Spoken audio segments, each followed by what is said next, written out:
Spiritual teachers as a concept tend not to be quite so controversial.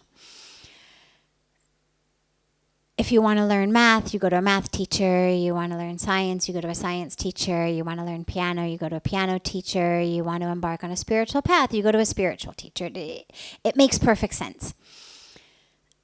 The dilemma that people face is when we actually start talking about gurus, because the concept holds such a wide and vast amount of meaning and connotation, and some positive, some not positive, and then it's so loaded that I want to take that on rather than go the easy way of spiritual teacher. Because actually the truth is a guru is more than a spiritual teacher. And the example that I always give on this is a teacher can teach you something. A guru actually gives you the experience. And so if you were learning oceanography from an oceanography teacher, you would learn everything there was to know about life under the ocean. But your clothes would still be dry. And if you were learning oceanography from a guru, you'd still learn about the ocean, but you'd be gasping for breath and your clothes would be soaked. And so teachers can teach us about peace and about our own divine nature and about the soul and about love. But what a guru does is actually gives us the experience of that. The word guru literally means, the Sanskrit definition literally means the one who removes the darkness and brings light. And this is why it's so important, because as I was just saying, God is there. The divinity is there. Peace is there. It's not something you've got to find in some corner of the world or something you've got to manufacture in a science laboratory. It's there. It is our nature. It is the core of who we are. It's the truest, deepest aspect of who we are. So why is that which we are seeking the most? Why do we feel so far from it? Because we live in darkness. Not darkness of badness, which is an important distinction, as we have so many people from the West as well as Indians sitting here. In the West, when we think about darkness, and I know just very personally when in my life I had thought about my darkness, it was always a darkness that was very core to who I am. Like capital I, capital am. The darkness was who I am. It was me. And yeah, maybe by chance there was some divine being who could wave a magic wand and turn me, dark being, into light being. But that's not actually what the Indian spiritual philosophy means when they talk about darkness. The core of who we are is actually light, is actually pure, contrary to what so many of us have been raised, not consciously, not maliciously, but we've just sort of absorbed by cultural osmosis, you could say. I mean, there's nobody saying to you, you are dark. I mean, maybe, but not that many, thankfully. But we do all tend to really absorb it. So the light that so many of us look for is the light that's going to make me okay. That's going to make me not so dark inside. Whereas actually, if we go deep enough, what we find is the light is there. The darkness is the darkness that has covered the light. So the light is at the core. The darkness is that on top of it, which is that which says, I'm this body. All the wrong things it's done, all the time it's wasted, all the opportunities it's lost, all the things it's failed at. I am the things that have happened to this body. I am my neuroses. I am my illnesses. I am my parents' neuroses. I am my parents' illnesses, right? And I am this, or I am the child of that. They're all aspects of our identity. And that's the darkness. It's ignorance. It's what blocks us from knowing who we are and living as the truth of who we are. And so what the Guru does, it's not the magic wand of I take you who art dark and make you light. I take you who art impure and make you pure. But I take you who are light but don't know it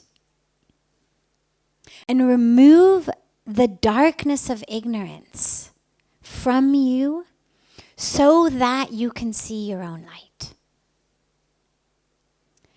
And can it happen without a guru? In theory, yes. There's nothing that says you must have a guru. The spiritual history of the Indian spiritual traditions, the Hindu spiritual traditions, as well as so many of the world's spiritual, mystical traditions, have examples of sages and mystics who have experienced it spontaneously. But on a personal level, it's a risk I wouldn't want to take. I mean, if someone said, do it this way, you've got a really good chance of finding the light. Do it that way, yeah, you could find it. 1890, there was, someone, he was born and he found it. And, 1730, someone else was born and he found it. The odds are not the odds that if I had a choice I would go with, especially given that we have gurus. If we didn't have any and we had no option, then sure, you hold those sages and mystics as the ideal and say, you bless me, show me how you did it. But when we have gurus, why not? I mean, if you had to get across an ocean,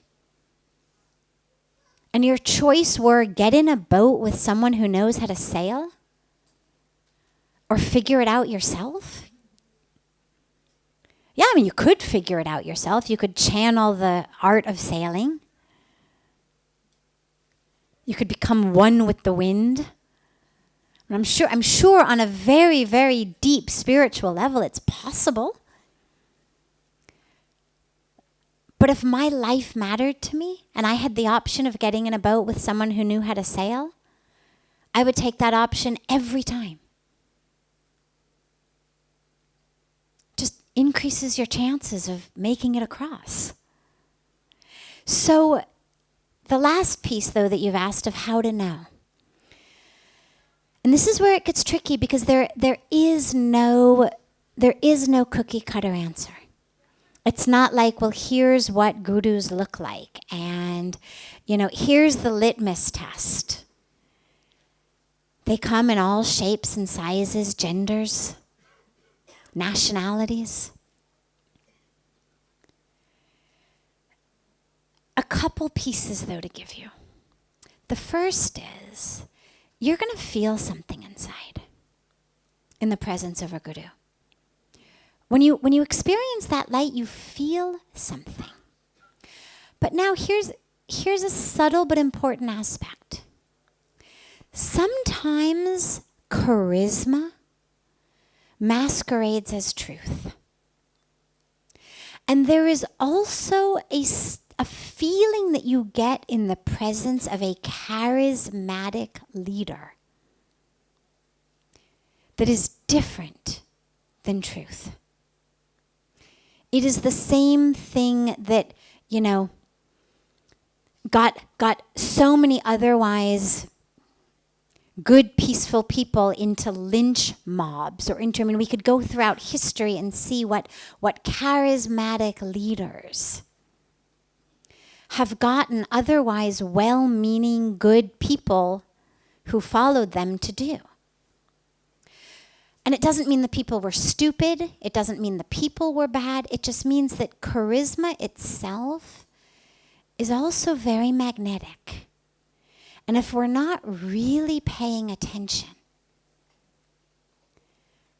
we can mistake charisma for truth. Especially when there's a crowd mentality, when there's lots of people saying, oh, isn't this great? Isn't this great? Isn't this great? Isn't this great? And you get swept up in the charisma of the moment. And this is where it's really important to check in and make sure that even when you're sitting in your room alone, minus the crowd, minus the presence of the leader, what you experience is the presence of the light, not a longing for the crowd. It's not, oh God, it was so great 2 hours ago when we were all together. But wow, my light's been turned on. And even though I'm now crowdless, charismaless, I can still feel it and can still see. And that's the first piece I would give you. And the second piece that I would give you is, the more someone tries to convince you that they are the right guru for you, the faster I would run in the other direction. The real gurus are doing this for us, not for themselves. They're not attached to the number of people they accumulate. They're so connected to source that, oh, no crowd today? Great, it's just me and God. And that fills them with joy. It's not, where's my crowd? They're giving you energy, not sucking your energy. And so if you find someone trying to convince you that they are the only, they are the best, they are the right ones, I would run in the other direction.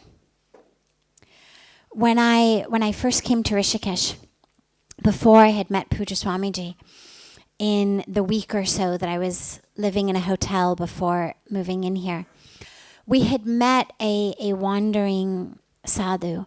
And this by no means is to turn you off the wandering sadhus. I'm sure many of them are very divine and wonderful.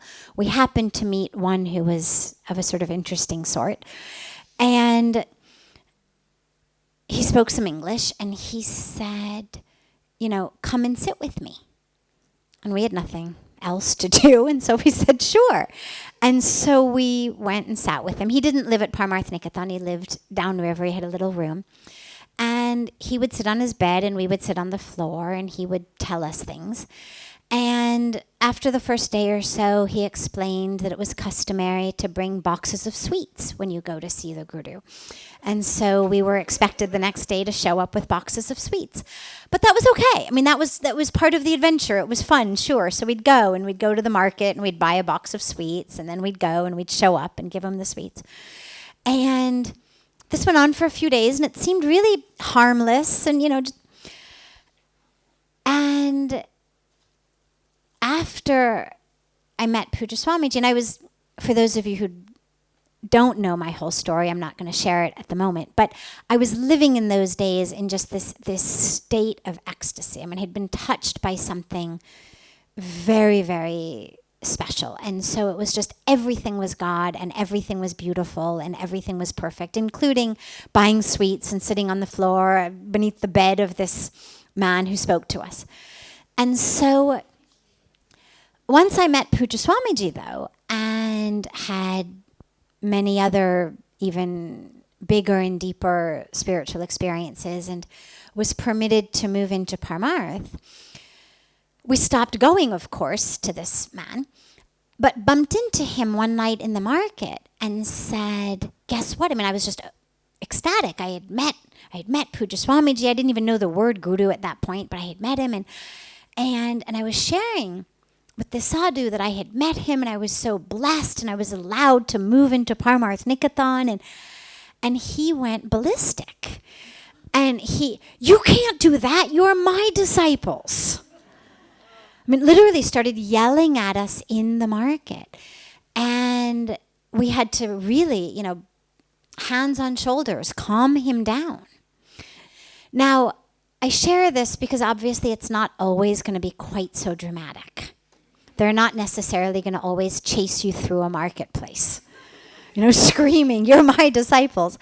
But if you get just the feeling of being chased, even if it's not literally being chased, if you get a feeling of someone saying, "No, no, no, you can't go there. I knew you first," this is really when you walk in the other direction. Whether you have found something specific to walk toward or not, don't worry, it will come to you. I happen to have something I was walking toward. But even if you don't worry. It will come.